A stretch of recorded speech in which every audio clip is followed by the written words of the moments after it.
Rochester is one of the centers in the world for optics manufacturing. Kodak, Xerox, Bausch & Lomb were all founded here, and certainly since that time, all three of those businesses have changed dramatically. Kodak used to have well over 60,000 employees in our area. Now they're down to less than 3,000. Around 1990, several folks who were at moonlighting from Kodak were looking for an alternate pathway. So I joined them, and I became that first full-time employee for that company, and that company was Optimax. Optimax started in the basement of a barn, so this was kind of a sweat equity, grassroots type of a business that we worked up. By 1995, we're about a dozen people struggling to make weekly payroll. Today, Optimax is over 200 employees. Optimax makes precision optics for research and industry. We were one of the first companies to adopt computer-controlled machining technology for the manufacture of precision optics. Leveraging CNC technology, we offer precision optics in 1 week. What's typical in our industry is it takes 10 weeks to make a precision optics. So being able to make prototype optics in 1 week really changed the dynamics of the industry. And so we've been doing that for about 20 years, and we're still the only company in the industry that can reliably provide expedited deliveries as fast as 1 week. We still market the company, small volume, high quality, quick delivery. That's what we're dedicated to. But the ironic thing is that we've grown to be the largest optics manufacturer in the United States.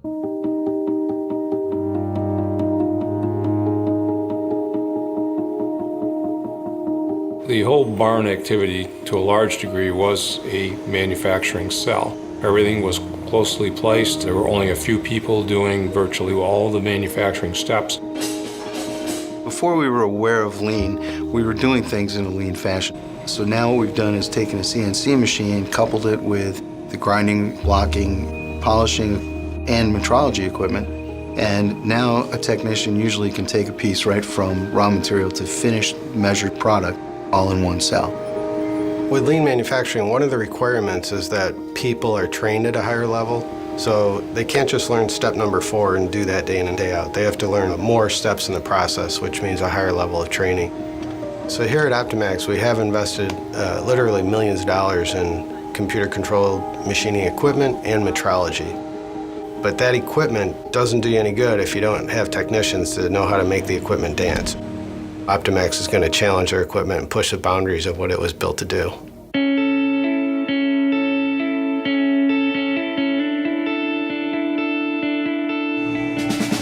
There's two main things that we feel very deeply about at Optimax. The first is customer success, and the second is employee prosperity.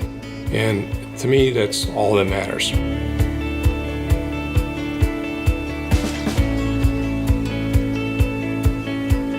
When we've been on a roll, our bonus checks have been ridiculous. The amount of money that's being paid out is pretty remarkable. And I don't think other companies have that. The fact that they're willing to give money back to the employees for their hard work and hard effort.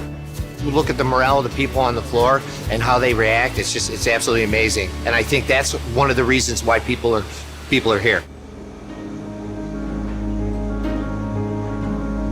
We prefer to have our folks who are in management and senior level position be people who have come up through the company, they understand the culture, they've been taking coursework while they've been at the company. We pay 100% tuition for the coursework that people take, and they are developing into true professionals, and as they go through their working career, we want people to retire at Optimax.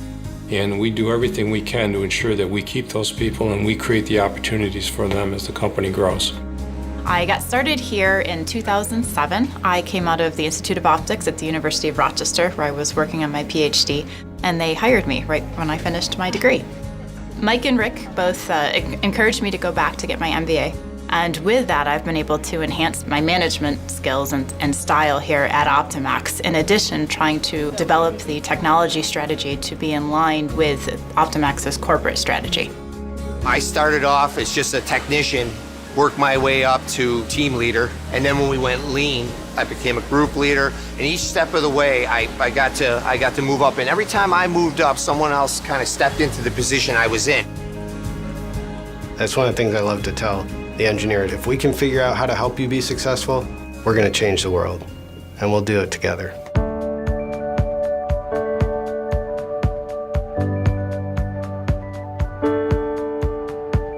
The first priority, creating jobs for the community and creating career opportunities for our employees. That's where our passion is. That's what Michael and I are trying to do for our team. The optics industry in the Rochester region has been very good to me and my family. And I feel this greater obligation that I need to do something to help this region be better. What I want to make sure we do is that we are constantly looking for innovation and improvement and not resting our laurels. So I look at what's happened in Rochester in the last 40 years, and I think what happened in Detroit with the auto industry, we've been experiencing that for 20 years ahead of the auto industry. We're ahead of the curve in terms of learning how to deal with it. So I have great expectations for this region, and I want to do what I can to ensure that this region is going to be prosperous for the next 100 years.